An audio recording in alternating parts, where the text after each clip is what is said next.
ربنا وطبيبنا وطبيب قلوبنا محمدا عبده ورسوله الذي أرسل إلى الناس كافة بشيرا ونذيرا وداعيا إلى الله بإذنه وسراجا منيرا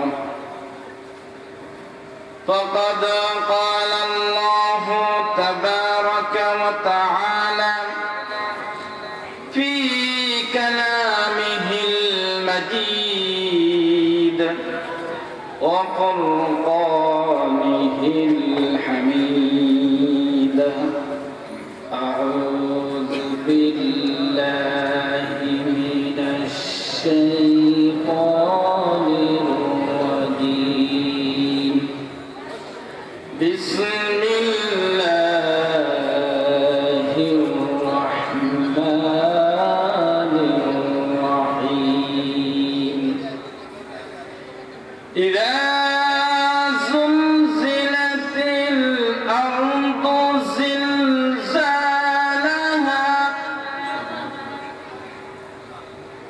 وأخرجت الأرض أثقالها وقال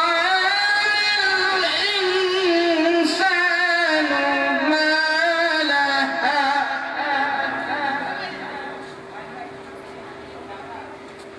يومئذ تحدث أخبارها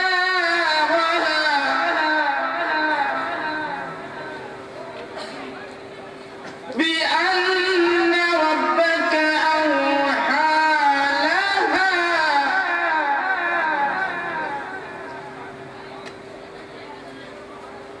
إذا زلزلت الأرض زلزالها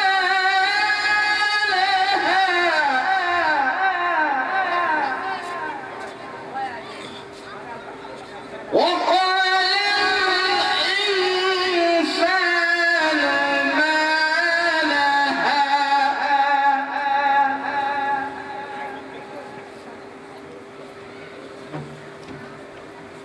إذا زلزلت الأرض زلزالها وأخرجت الأرض أثقالها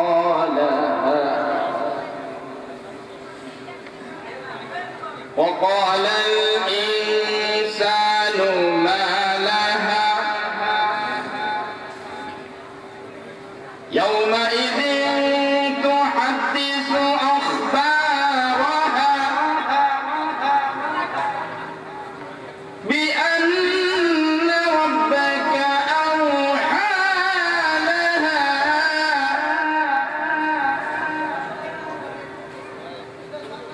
يومئذ يصدر الناس أشتاتا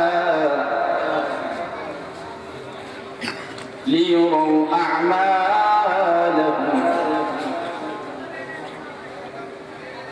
فمن يعمل مثقال ذرة خيرا يره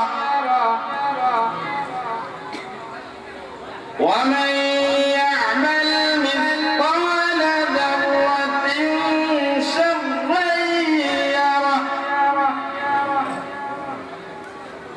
صدق الله مولانا العظيم بارك الله لنا ولكم في القرآن العظيم ونفعنا وإياكم بالآيات والذكر الحكيم.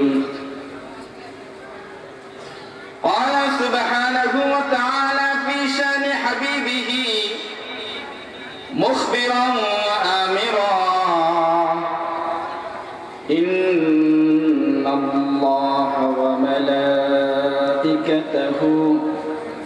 يصلون على النبي يا أيها الذين آمنوا صلوا عليه وسلموا تسليما اللهم صل على سيدنا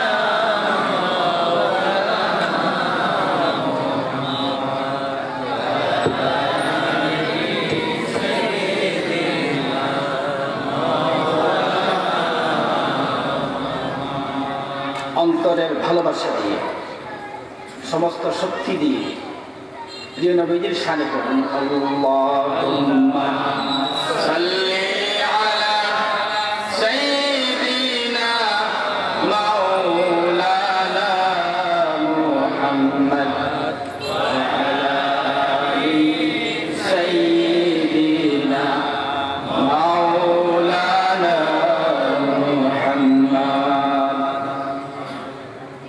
ইয়া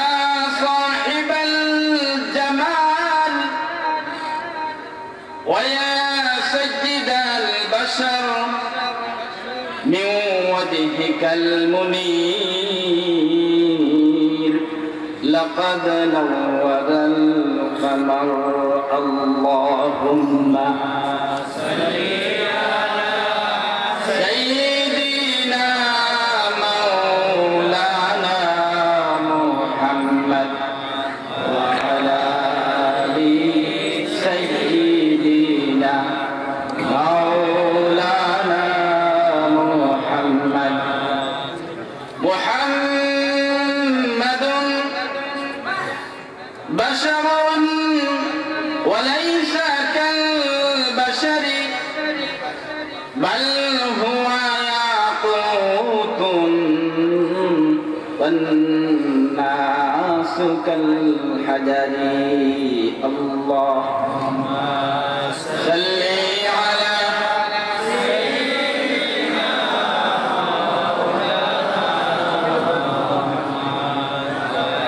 وعلى آل سيدنا مولانا محمد محمد أشرف الأعراب والعجم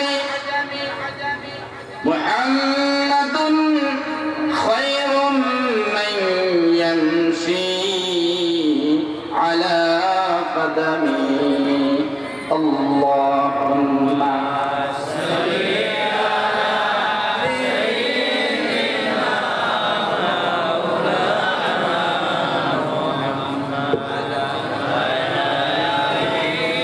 سيدنا مولانا محمد بلغ العلا بكماله كشف الدجى بجماله حسنت جميع خصاله صلوا عليه وآله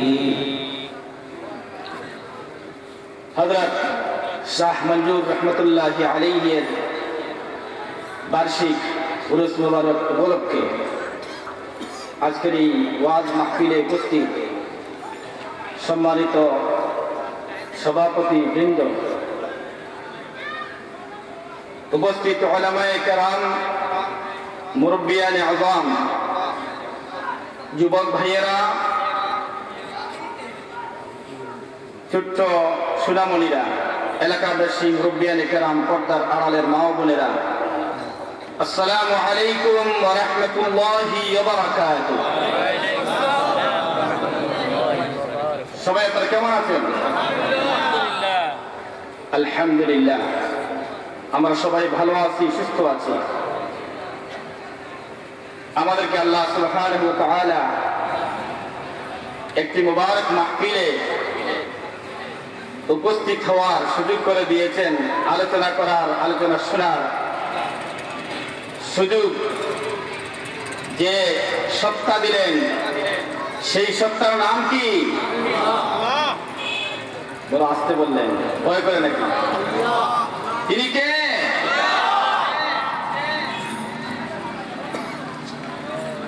যিনি আমাদেরকে হাজার হাজার মানুষের মধ্য থেকে বাছাই করে গানের মাহফিল হতে পারতো না। হয়তো আপনাদের এখানে শুনেছি, জানি না সত্য মিথ্যা, গান বাজনা হতো এই উপলক্ষে, কিন্তু আল্লাহ সুবহানাহু ওয়া তাআলা তার একান্ত মেহেরবানিতে মুরব্বিয়ানে আযামদের প্রচেষ্টা, যুবক ভাইদের প্রচেষ্টায় আজকে এখানে আমরা কোরআনের আলোচনা করছি এবং শুনছি। এই যে তা আল্লাহ সুযোগ করে দিলেন, যদি বলবেন না তিনি কে?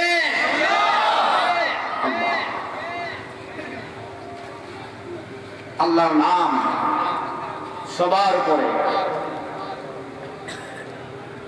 তিনি যাকে চান তাকে হিরো করে দেন, আর যাকে চান হিরোকে জিরো করে দেন। কি আল্লাহ সব পারেন না? আমাদের সময় মতো হয় না। কি সমস্যাটা হলো এটা, আমরা যে সময় চাই এই সময় মতো হয় না। সময়টা হলো আল্লাহর সময়। আল্লাহর একটা সময় আছে, ওই সময়ে তিনি কাজ করেন। এই জন্য আমাদেরকে প্রত্যেকটা বিষয়ে ধৈর্য ধারণ করতে হবে।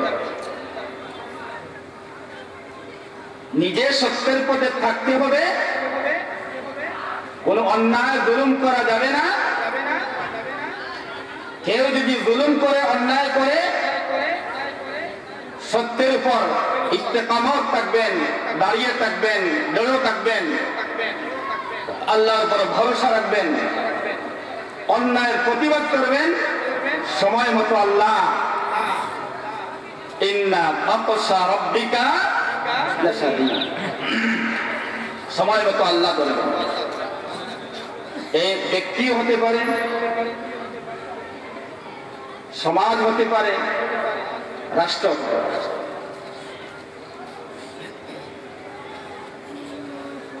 ব্যক্তি যদি অন্যায় করে, জুলুম করে, সেই ব্যক্তিকে আল্লাহ ধরবেন। আল্লাহ ছাড় দেন কিন্তু ছেড়ে দেন না। এই জন্য যারা জুলুমের মন মানসিকতা রাখেন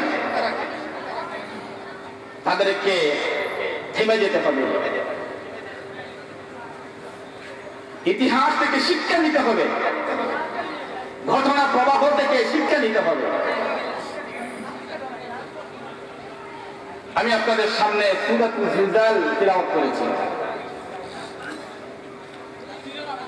সেই সূরার আলোকে মহান রবের দরবারে কামনা করছি, আবেদন করছি, নিবেদন করছি, এই সূরার আলোকে আখিরাতের বিষয়টি যাতে আমি একটু আপনাদের সামনে তুলে ধরতে পারি। رب اشرح لي صدري ويسر لي امري واحلل عقدة من لساني يفقهوا قولي وما توفيقي الا بالله عليه توكلت واليه انيب। এই পৃথিবী ছেড়ে আমাদেরকে প্রত্যেকেই চলে যেতে হবে। পৃথিবী আমার আসল ঠিকানা, পৃথিবী আমার আসল ঠিকানা নয়, মরণ একদিন মুছে দেবে সকল রঙিন পরিচয়। বলেন ঠিক কিনা? কত স্বপ্ন,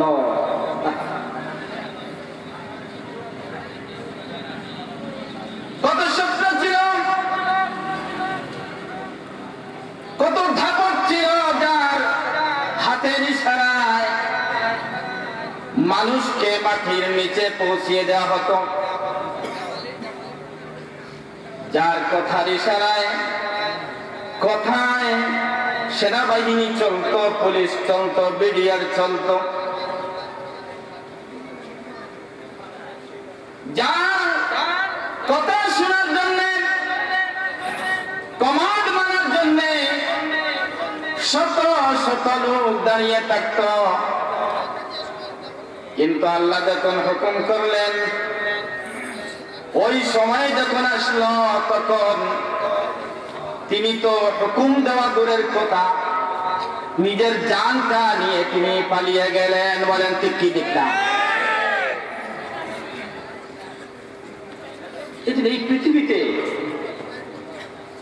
অহংকারী করাবে না। কিসের অহংকার আপনি করবেন? সম্পদে একটি ঘটনা ঘটবে, সব চলে যাবে। আপনার জনশক্তি আছে বেশি বেশি, যুবকরা আপনার পাশে ঘুরঘুর করে, কিছু কাজে আসবে না।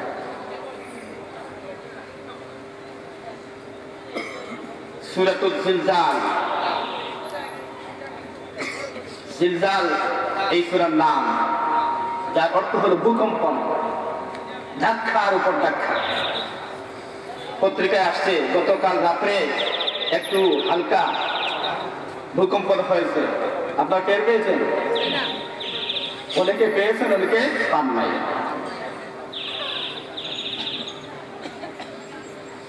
এই ভূকম্পন সামান্য একটু 19-20 হয়ে গেলে পালানো শুরু হয়ে যায়, আপন সন্তানকে রেখে দৌড়ায়। ইন্না যালযালাতাস সাআতি শাইউন আযীম। সূরাতুল হজ্জ আল্লাহ বলতেছেন, নিশ্চয় ভূকম্পন বড়ই মারাত্মক বিষয়। এই পৃথিবীতে কিয়ামত শুরুর পূর্বে ভূকম্পন শুরু হবে। পৃথিবীর পাহাড় সমূহ ধুলিত তুলার মতো উঠতে থাকবে, মানুষগুলো সব বিচ্ছিন্ন বিক্ষিপ্ত হয়ে পড়বে, পঙ্গপালের মতো তারা হয়ে যাবে, লাশের স্তূপ পড়ে থাকবে, কেউ কারো দিকে তাকাবে না, আসমান কেটে যাবে, চন্দ্র সূর্য নক্ষত্রগুলো একটা আরেকটার সাথে ধাক্কা লেগে প্রচন্ড সংঘর্ষ হয়ে বিস্ফোরণ হয়ে বিশ্বব্যাপী ধ্বংসলীলা শুরু হয়ে যাবে। ইদাস সামাউ ইনশাক্কাত, আরেক আয়াতে বলা হয়েছে ইদাস সামাউ ফাতারাত ওয়া ইদাল কাওয়াকিবু ইনতাসারাত ওয়া ইদাল বিহারু ফুজ্জিরাত ওয়া ইদাল কুবুরু বুসিরাত। আকাশ ফেটে যাবে, তারকাসমূহ বিচ্ছিন্ন বিক্ষিপ্ত হয়ে পড়বে, সমুদ্রে দাউ দাউ করে আগুন জ্বলতে থাকবে, অবাকসমূহ খুলে দেওয়া হবে, প্রত্যেকেই হাসরের ময়দানের দিকে ধাবিত হতে থাকবে। এরকম বিভীষিকাময় ভয়ঙ্কর দৃশ্য শুরু হয়ে যাবে। মুফাসসিরিনে কেরাম এই আয়াতের তাফসীরে কেউ কেউ বলেছেন যে এটা কিয়ামত শুরুর পূর্বে, আবার কেউ বলেছেন এটা দ্বিতীয় ফুৎকারের সময়।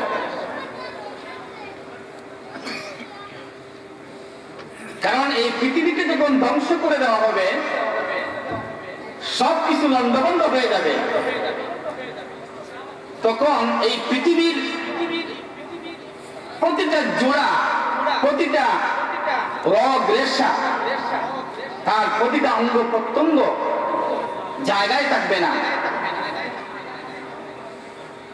এটা এমন ভাবে বিচ্ছিন্ন বিক্ষিপ্ত হয়ে পড়বে। হাদিসে আল্লাহ রাসূল সাল্লাল্লাহু আলাইহি ওয়াসাল্লাম বলেন যে জিবরিল আমিন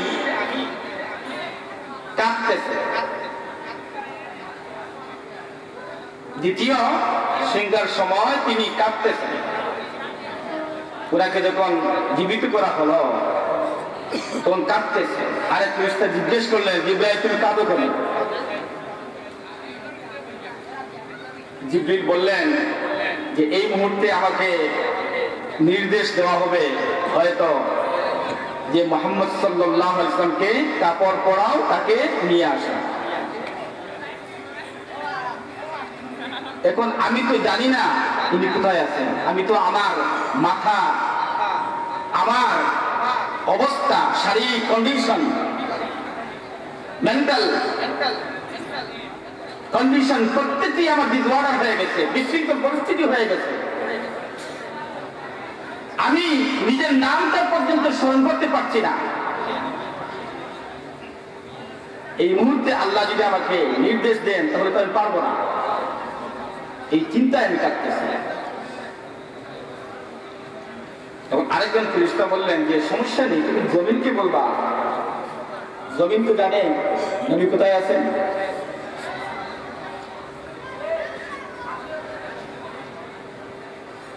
হযরত জিবরিল আমিন জমিনকে জিজ্ঞেস করলেন, ও জমিন,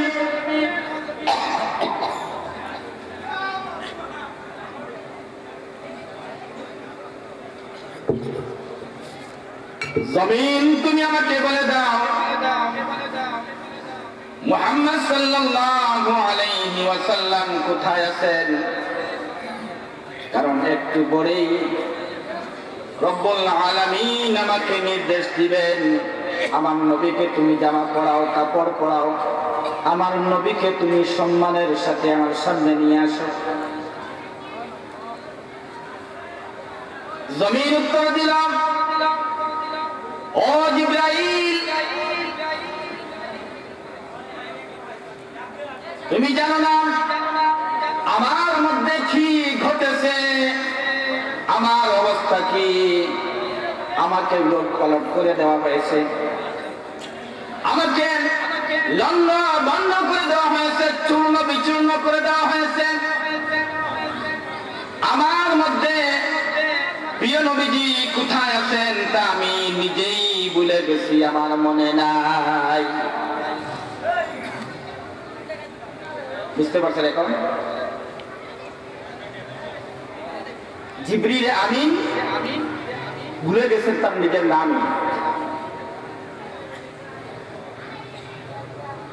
ওইদিকে জমিন বলতেছে যে আমার মধ্যে কে কোথায় আছে। আর সবচেয়ে গুরুত্বপূর্ণ তো আমাদের নবী, উনি কোথায় আছেন সেটাও সে ভুলে গেছে। তাহলে বিশ্ববাসীর অবস্থা কি হবে?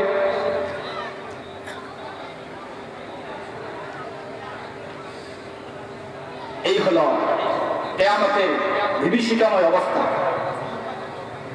আয়াতে সেই কথাই বলে দেওয়া হয়েছে, ইদা যুলজিলাতিল আরদু জিলজালাহা ওয়া আখরাজাতিল আরদু আথকালাহা।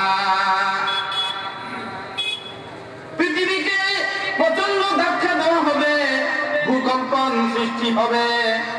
জমিন তার ভিতরে যে সমস্ত খনি আছে, সম্পদ আছে, কোন তাফসীরে বলা হচ্ছে লাশগুলো আছে, ওই সমস্ত লাশগুলো সব বের হয়ে যাবে, জীবিত হয়ে দৌড়াতে থাকবে হাশরের ময়দানের দিকে।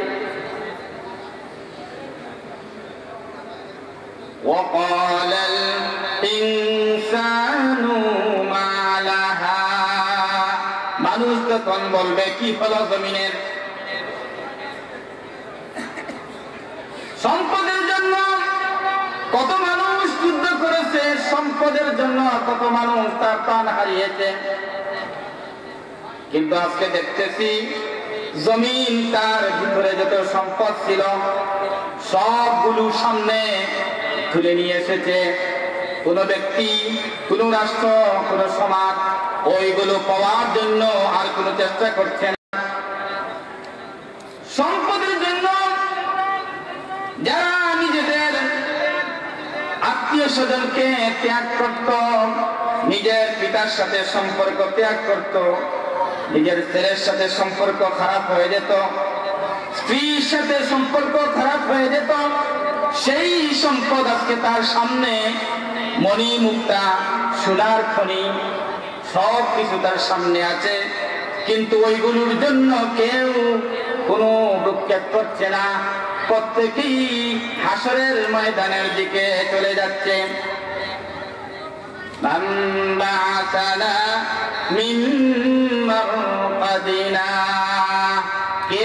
কে আমাদের সেই ঘুম থেকে তুলে দিল? এইরকম পরিস্থিতি কিয়ামতের ময়দানে অথবা পৃথিবী ধ্বংসের পূর্বে يومئذ تحدث أخبارها। কারণ কি ওই দিন জমিন তার ভিতরে রেকর্ড করা যে সমস্ত তথ্য পাঠ্য সব কিছু আল্লাহকে বলে দিবে। বিআন্না রাব্বাকা আওহা লাহা, কারণ তার রব তাকে নির্দেশ দিবেন, বলবেন আল-ইয়াওমা নাখতিমু আলা আফওয়াহিহিম, তাদের মুখে মোহর মেরে দেওয়া হবে, সিল মেরে দেওয়া হবে। ওয়া তুকাল্লিমুনা আইদিহিম, তাদের হাতগুলো আমার সাথে কথা বলবে। ওয়া তাশহাদু আরজুলুহুম, আর ওই হাতকে সাপোর্ট করে তাদের পা সমূহ তখন সাক্ষী দিবে। বিমা কানু ইয়াকসিবুন, যা তারা করত সব কিছু বলে দিবে। ইয়াউমা তাশহাদু আলাইহিম আরজুলুহুম ওয়া আইদিহিম, যেদিন তার পা সমূহ হাত সমূহ সব কিছু সাক্ষী দিবেন। হাতের মাধ্যমে যতগুলো গুনাহ আপনি করেছেন, যত কাজ আপনি করেছেন, হাত তখন আল্লাহর কাছে সব কিছু বলে দিবে। আপনি কোথায়, কোন জায়গায়, কোন কাজ করার জন্য হেঁটে গেছেন, বা তখন বলে দিবে। এভাবে আপনার প্রত্যেকটা অঙ্গ প্রত্যঙ্গ আল্লাহর সাথে কথা বলবে। আপনি চোখ দিয়ে কি দেখেছেন, যেটা দেখার না সেটা দেখেছেন। ভালো জিনিস যদি দেখে থাকেন তাহলে সেটাও বলবে, খারাপ জিনিস যদি দেখে থাকেন সেটাও বলে দিবে। আপনার কান দিয়ে আপনি কি শুনেছেন মোবাইল খুলে, ও যুবকেরা তোমরা শুনে রাখো, তোমাদের সেই যৌবন কালটা হচ্ছে আল্লাহর কাছে গুরুত্বপূর্ণ একটা সময়। ওই সময়টায় তুমি কি করেছ, ওই সময়টা তুমি যদি ইসলামের জন্য ব্যয় করে থাকো তাহলে আল্লাহ সুবহানাহু ওয়া তাআলা তোমাকে স্বর্ণ পদক দিবেন। কি পদক? স্বর্ণ পদক। লালসা দিয়ে আল্লাহ সুবহানাহু ওয়া তাআলা যুবকদেরকে বেশি ভালোবাসেন। কাদেরকে বেশি ভালোবাসেন? হাসরের ময়দানে কোন আশ্রয় থাকবে না, চতুর্দিকে বিভীষিকাময় পরিস্থিতি, আযাব আর আযাব, ধ্বংস আর ধ্বংস। মাত্র আধ হাত উপরে থাকবে সূর্য, পায়ের নিচে থাকে তামার সেই মাটি। মানুষ হাঁটু পর্যন্ত তার ঘাম বের হয়ে সেখানে কেউ কেউ একেবারে কাঁধ পর্যন্ত তার ঘামে পরিপূর্ণ হয়ে যাবে, সাঁতরাতে থাকবে। ওই অবস্থায় কেবলমাত্র 7টি গ্রুপ, 7টি দল আল্লাহর আরশে আযীমের নিচে স্থান পাবে। এর মধ্যে অন্যতম হচ্ছে ওই যুবক, যে যুবক আল্লাহর জন্য আল্লাহর দ্বীন প্রতিষ্ঠা করার জন্য, কোরআনের আইন প্রতিষ্ঠিত করার জন্য, আল্লাহর বিধান প্রতিষ্ঠা করার জন্য, মসজিদ প্রতিষ্ঠা করার জন্য, মাদ্রাসা প্রতিষ্ঠা করার জন্য, ওয়াজ মাহফিল করার জন্য, এভাবে বিভিন্ন ভালো ভালো কাজে, ইসলামের কাজে যে সমস্ত যুবকরা তার যৌবন কালকে অতিবাহিত করেছে, আল্লাহ সুবহানাহু ওয়া তাআলা তার আরশে আযীমের নিচে ওই সমস্ত যুবকদেরকে স্থান দিবেন।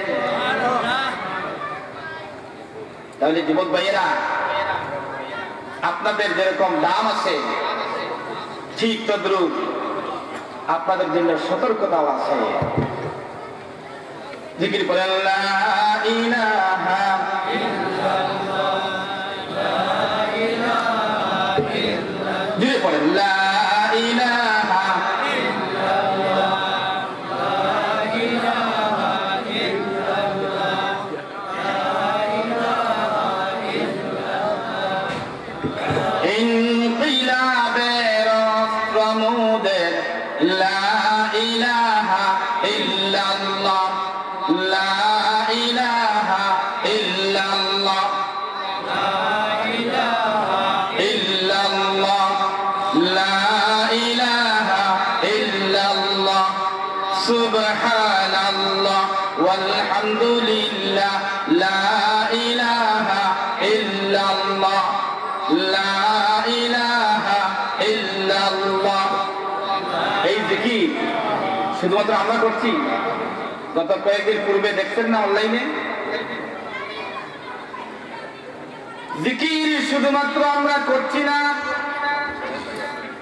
জিকির আমেরিকার মহাকাশ গবেষণা সংস্থা নাসা আবিষ্কার করেছে। মহাকাশে এরকম হাই লেভেলের, হাই পাওয়ারের এরকম রেকর্ডার ইউজ করে নাসা আবিষ্কার করেছে, মহাকাশে আওয়াজ শোনা যাচ্ছে লা ইলাহা ইল্লাল্লাহ, লা ইলাহা ইল্লাল্লাহ, লা ইলাহা ইল্লাল্লাহ। ফেরেশতারা সেই আওয়াজ করছে। তাহলে আকাশে ফেরেশতারা জিকির করে আর জমিনে আল্লাহর বান্দারা মানুষ জিকির করে। এইভাবে যেখানে আল্লাহর জিকির হয় সেইখানে দুনিয়াতে লক্ষ লক্ষ ফেরেশতা আল্লাহ পাঠিয়েছেন, তারা সেই মাহফিলে এসে যোগদান করে। বলেন সুবহানাল্লাহ। বাজারে যারা আছেন আপনারা বঞ্চিত হচ্ছেন, মার্কেটে এখন যারা আছেন, রাস্তায় যারা আছেন বঞ্চিত হচ্ছেন, তাড়াতাড়ি আসেন এই মাহফিলে। কারণ এই মাহফিলকে ফেরেশতারা লক্ষ লক্ষ ফেরেশতারা ঢেকে আসেন। ওয়াহাফাতুহুমুল মালায়েকা, ফেরেশতারা একেবারে ঢেকে আসেন। হাদিসে কুদসির কথা,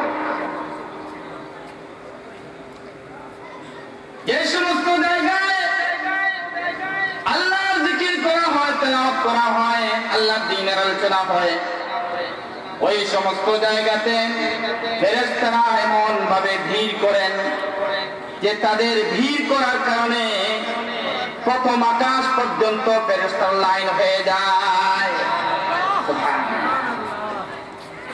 সুতরাং এটাকে অবহেলা করবেন না। যারা প্যান্ডালের ভিতরে আসতেছেন না, আসেন, নিয়ে যান।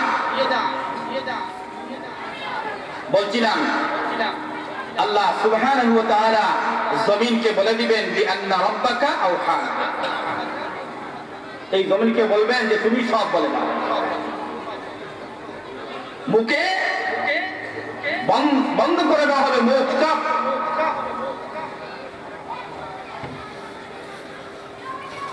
আমাদের হাত, আমাদের পা সব কথা বলা শুরু করবে। তারা বলবে আমাদেরকে খেয়ে কথা বলা হবে।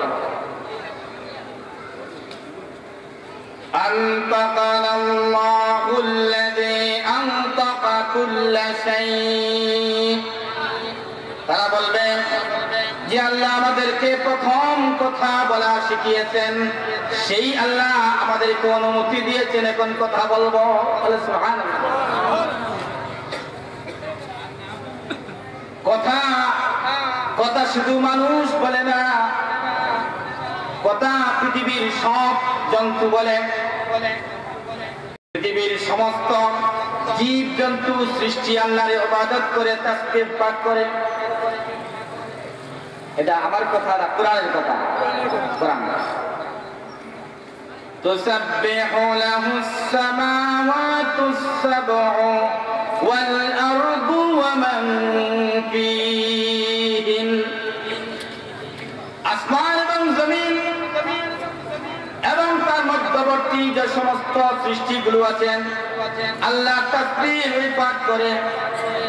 আরেক আয়াতে আল্লাহ বলতেছেন, ওয়া ইন মিন শাইইন ইল্লা ইউসাব্বিহু বিহামদি। এমন কোন বস্তু নাই যে বস্তু আল্লাহ তাসবিহ পাঠ করে না। বলেন সুবহানাল্লাহ। প্রতিটা বস্তু তার ভাষা আছে, সে কথা বলে, সে তাসবিহ পাঠ করে, আল্লাহর ইবাদত করে।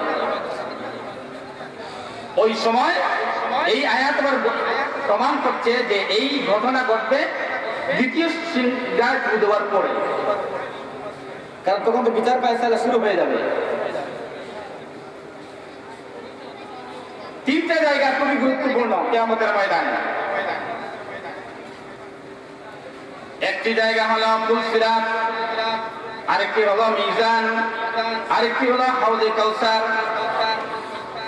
কয়টা জায়গা গুরুত্বপূর্ণ?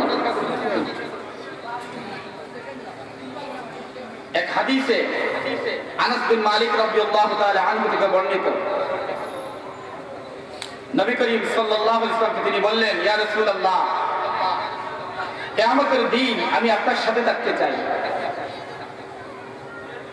তিনি বললেন, আল মারউ মা'a মান আহাব্বা। যে যাকে ভালোবাসে সে তার সাথে থাকবে। তুমি যদি আমাকে ভালোবাসো তো আমার সাথে তুমি থাকতে পারবা। বলি, ইয়া রাসূলুল্লাহ, আমি আপনাকে খুব ভালোবাসি। বলে, তাহলে কিয়ামতের ময়দানে আপনাকে আমি কিভাবে পাব? আবার নবী বলেন, আনাস, কিয়ামতের ময়দানে আমি খুব ব্যস্ত থাকব,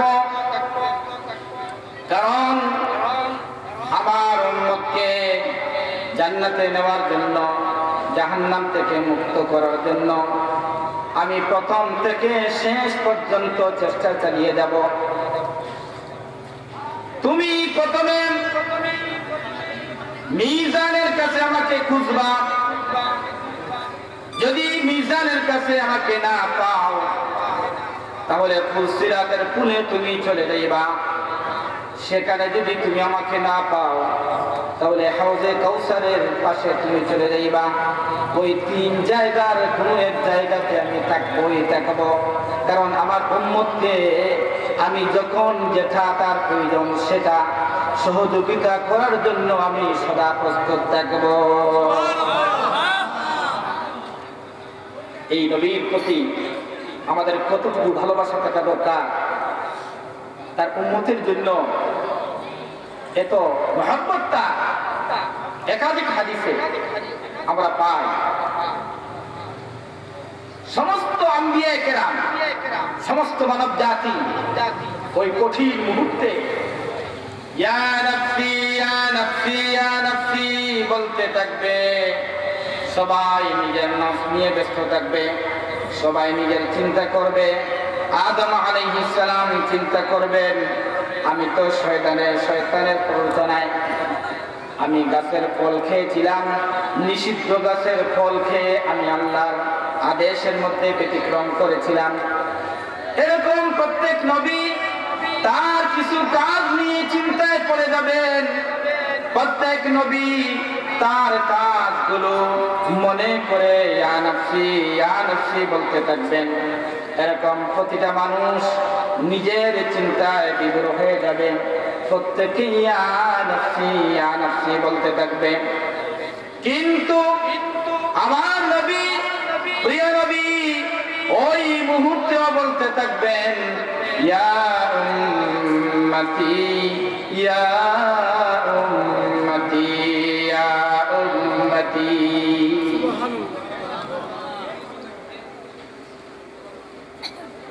আজকে সেই নবীর আদর্শ প্রতিষ্ঠিত হবে। নবীর কে গালি দেওয়া হয়, আলহামদুলিল্লাহ এই অবস্থার পরিবর্তন হয়েছে। আপনারা জানেন শাপলা চত্বরের কথা। নবীর ইজ্জত রক্ষা করার জন্য, সম্মান রক্ষা করার জন্য শাপলা চত্বরে 5 মে 2013 সালে সেখানে আমারও যাওয়ার সুযোগ হয়েছিল। কতটা লাশ পড়েছে আমার নিজের চোখে দেখা। তারা বলতেছে কেউ মরে নাই, কেউ আহত হয় নাই, কেউ নিহত হয় নাই। হেফাজতের কর্মীরা রং চিঠিয়ে এরকম রক্ত প্রদর্শন করেছে। আমার সবাই বলবেন মুহতারাম হাজিরিন, আল্লাহ যদি সুযোগ করে দেন, কত যে স্মৃতি উলামায়ে কেরামদেরকে কিভাবে মারা হলো নিজের চোখের সামনে দেখেছে। কয়েক সপ্তাহ পর্যন্ত মানসিকভাবে অসুস্থ ছিলাম, স্বাভাবিক থাকতে পারি না। আপনার সামনে যদি শত শত লাশ দেখেন, আহত লোকগুলো কয়েকশো আহত দেখেন, তাহলে আপনি ঠিক করতে পারবেন না। যাক, আমি সর্বশেষ আমি আপনাদের সাথে যে সময়টুকু ব্যয় করেছি, আমি খুব আনন্দিত, খুব গর্ববোধ করছি যে আল্লাহ আপনাদের সামনে কথা বলার সুযোগ করে দিয়েছেন। আপনারাও শুনেছেন, আমি খুশি। আপনারা খুশি আছেন? আলহামদুলিল্লাহ। আমরা সবাই আখিরাতের প্রস্তুতি নিব, খবরের প্রস্তুতি নিব। কার কখন মউত চলে আসে, আজরাইল চলে আসে আমরা জানি না। আজকে আমি এখানে বসা আছি, কালকে শুনবেন বায়তুল নূর জামে মসজিদের খতিব আর বাবু সালামের প্রিন্সিপাল মারা গেছে। আমি মাদ্রাসার প্রিন্সিপাল, আপনাদের পাশেই আপনাদের এলাকার বাবু সালাম মাদ্রাসা সবাই ছিলেন। সেই মাদ্রাসায় আপনাদের দাওয়াত, সেখানে প্রিন্সিপাল আমি। সেখানে একটা আধুনিক মাদ্রাসা, সেখানে আমরা পড়ছি, যেখান থেকে আমাদের সন্তানরা ইচ্ছা করলে সে হাফিজি পড়তে পারবে, ইচ্ছা করলে সে কলেজ, ইউনিভার্সিটি, মেডিকেলে পড়তে পারবে। সেখান থেকে তার বেসিকটা আমরা গড়ে দিই, যাতে পূর্ণাঙ্গ শিক্ষা ব্যবস্থা, পূর্ণাঙ্গ একটা শিক্ষা ব্যবস্থা, একটা সিলেবাস আমি তৈরি করেছি। আপনাদেরকে দাওয়াত দিচ্ছি, আপনারা যাবেন, আমার ক্যাম্পাসকে দেখবেন, আমার জন্য দোয়া করবেন। আলহামদুলিল্লাহ, আলহামদুলিল্লাহ রাব্বিল আলামিন, ওয়াল আকিবাতু লিল মুত্তাকিন, والصلاة والسلام على سيد المرسلين وعلى آله وأصحابه أجمعين. ربنا ظلمنا أنفسنا وإن لم تغفر لنا وترحمنا لنكونن من الخاسرين. ربنا آتنا في الدنيا حسنة وفي الآخرة حسنة وقنا عذاب النار وقنا عذاب القبر وقنا عذاب الحشر وقنا عذاب سكرات الموت. رب ارحمهما كما ربياني صغيرا. رب ارحمهما كما ربياني صغيرا. رب ارحمهما كما ربياني صغيرا. আল্লাহ তাআলা আরহামার রাহিমিন, আকরামাল আকরামিন, তোমার শাহী দরবারে উলামায়ে কেরামদেরকে নিয়ে, মুরব্বিয়ানে কেরামদেরকে নিয়ে যুবক ভাইদেরকে নিয়ে, মাসুম বাচ্চাদেরকে নিয়ে, মা বোনদেরকে নিয়ে খালি হাতে ফকিরের বেশে, সাইলের বেশে তোমার শাহী দরবার আমরা হাত তুলেছি মাহবুব। আমরা জিন্দগির সমস্ত গুনাহ খাতাগুলোকে মাফ করে দাও আল্লাহ। তুমি আমাদের সমস্ত নেক আমলগুলোকে তুমি কবুল ফরমাও আল্লাহ। এই মাহফিলকে তুমি কবুল ফরমাও। এই মাহফিল যার উপলক্ষ করে শাহ মনজুর রহমতুল্লাহি আলাইহি, তাকে তুমি জান্নাতের আলা মাকাম দান ফরমাও। আয় আল্লাহ, এই এলাকাকে তুমি কোরআনের আলোয় আলোকিত করে দাও। এলাকার যুবক ভাইদেরকে ইসলামের খাদিম তুমি বানিয়ে দাও, দ্বীনের মুজাহিদ বানিয়ে দাও, মুরব্বিয়ানে কেরামদের ইজ্জত তুমি বাড়িয়ে দাও। প্রত্যেককে আল্লাহ হায়াতে তয়্যিবা, সিহতে কামেলা নসিব ফরমাও। আয় আল্লাহ, বিশ্ব মুসলিমকে তুমি হেফাজত ফরমাও, আমরার দেশকে তুমি হেফাজত ফরমাও। আয় আল্লাহ, এই মাহফিলকে তুমি কিয়ামত পর্যন্ত তুমি জারি রাখো। আয় আল্লাহ, মুরব্বিয়ানে কেরামদেরকে আরো বেশি বেশি করে ভালো কাজ করার তৌফিক আতা ফরমাও। সুবহানা রাব্বিকা রাব্বিল ইজ্জাতি আম্মা ইয়াসিফুন ওয়া সালামুন আলাল মুরসালিন ওয়ালহামদুলিল্লাহি রাব্বিল আলামিন। আমিন আমিন বিহাক্কি লা ইলাহা ইল্লাল্লাহ মুহাম্মাদুর রাসূলুল্লাহ। সম্মানিত উপস্থিতি,